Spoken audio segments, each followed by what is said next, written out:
বলেন ইসলাম। ইসলাম শুধু মুসলমানদের জন্যই নয়, শুধু মানুষের জন্যই নয়, এমনকি একটা পৃথিবীকার স্বাধীনতার নিশ্চয়তা যেই আদর্শ তার নাম হলো ইসলাম।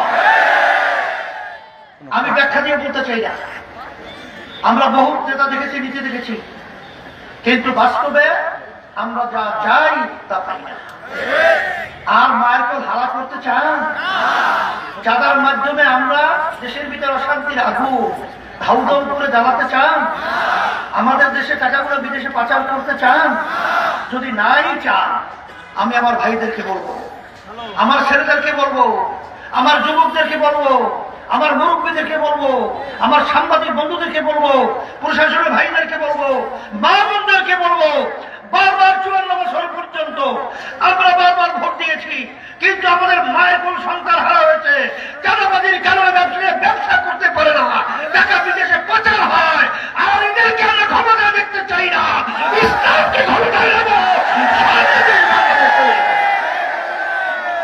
আর এখন কথা হলো, বাংলাদেশের ভিতরে একটাই দল নির্বাচন করছে, একটা বাক্স ইসলামের পক্ষে, সেই বাক্সটা হলো ইসলামী আন্দোলন বাংলাদেশের বাক্স।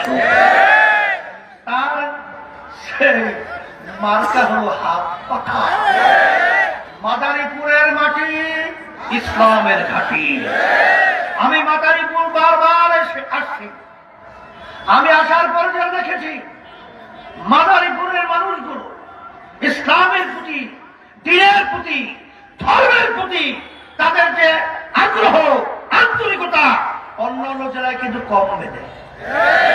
এই জন্য আমি মাদারীপুরবাসীদেরকে বলবো, 12 তারিখ 12 ফেব্রুয়ারি নির্বাচন হবে, বারবার দিয়েছি।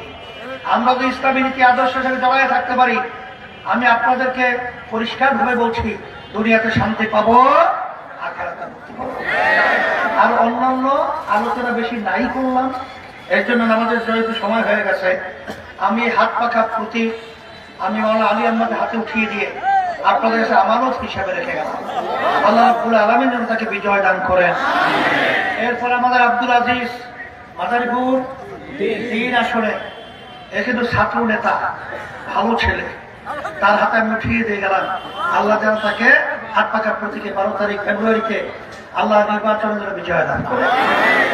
আর কোথাও নাই। এখন আমরা সবাই একটু দোয়া করি, আল্লাহ